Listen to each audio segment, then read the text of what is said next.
తెలంగాణలో జరగనున్న graduate teacher MLC ఎన్నికలపై సీఎం రేవంత్ రెడ్డి ఫోకస్ పెట్టారు.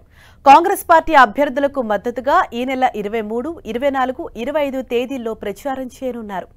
ఆయా జిల్లాలో పట్టభద్రులు, ఉపాధ్యాయులతో సీఎం రేవంత్ రెడ్డి ప్రత్యేక సమావేశాలు నిర్వహించబోతున్నారు. ఈ సమావేశాల్లో పీసీసీ చీఫ్ మహేష్ కుమార్ గౌడ్, మంత్రులు కూడా పాల్గొంటారు. జీహెచ్ఎంసీ స్టాండింగ్ కమిటీ ఏకగ్రీవమైనట్లు ప్రకటించారు అధికారులు. 15 మందితో కూడిన స్టాండింగ్ కమిటీలో 8 మంది ఎంఐఎం, 7 కాంగ్రెస్ సభ్యులున్నట్లు వెల్లడించారు. 2 బీఆర్ఎస్ సభ్యులు విత్డ్రా చేసుకోవడంతో 15 మందితో స్టాండింగ్ కమిటీ ఏర్పాటు చేశారు. సంఖ్యాబలం లేకపోవడంతో పోటీ నుంచి బీఆర్ఎస్ తప్పుకుంది.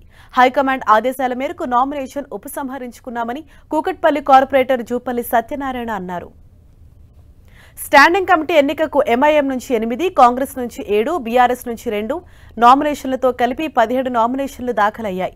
15 మంది సభ్యులుండే స్టాండింగ్ కమిటీకి బీఆర్ఎస్ నామినేషన్లు రావడంతో ఎన్నిక తప్పదనుకున్నారు.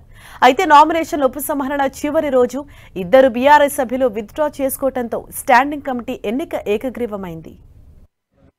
కారణాల వల్ల మేయర్ గారు గాని మా కార్పొరేటర్ గా మా దాంట్లోకెళ్లే గెలిచింది, టీఆర్ఎస్ కెళ్లే గెలిచింది. డిప్యూటీ మేయర్ మా దాంట్లోకెళ్లే గెలిచి కాంగ్రెస్ లోకి పోవడం జరిగింది.